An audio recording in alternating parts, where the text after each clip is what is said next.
দেখুন, এটা আসলে আমাদের এটাকে ওই ঠিক আন্তঃরাষ্ট্রীয় সম্পর্ক, তারপরে আপনার রাজনীতি, সেই দৃষ্টিভঙ্গি থেকে না দেখাই উচিত হবে।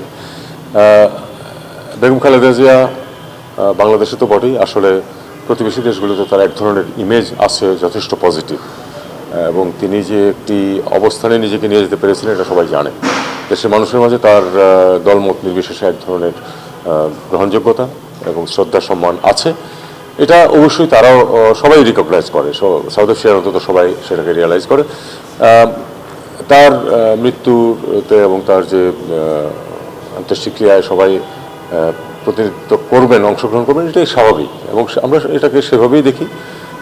আমি মনে করি যে এটা একটা অবশ্যই একটা পজিটিভ জেস্টার সবার পক্ষ থেকেই যে এসছেন, এবং ভারতের পররাষ্ট্রমন্ত্রী এসেছেন।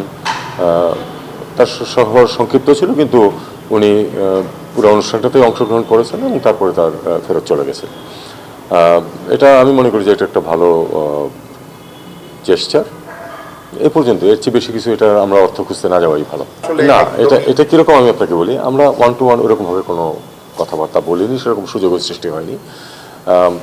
অন্যান্য বিদেশি অতিথিরাও ছিলেন, মানে পাকিস্তানের স্পিকার ছিলেন, পাকিস্তানের স্পিকারের সাথেও তো উনি হাত মিলিয়েছেন দুজন। কাজেই এটা দিস আর আপনি কার্টসি বলবেন যে যেটা সবাই মেনে চলে, সৌজন্যবোধ। তার সাথে আমার যেটুকু কথাবার্তা হয়েছে সেটাতে আসলে রাজনীতি ছিল না, একেবারে নিতান্তই এই অকেশন উপলক্ষে এবং অন্য সবার সামনেই। কাজে এখানে দ্বিপাক্ষিক বিষয় কোনো কিছু নিয়ে আমরা কথাবার্তা বলি।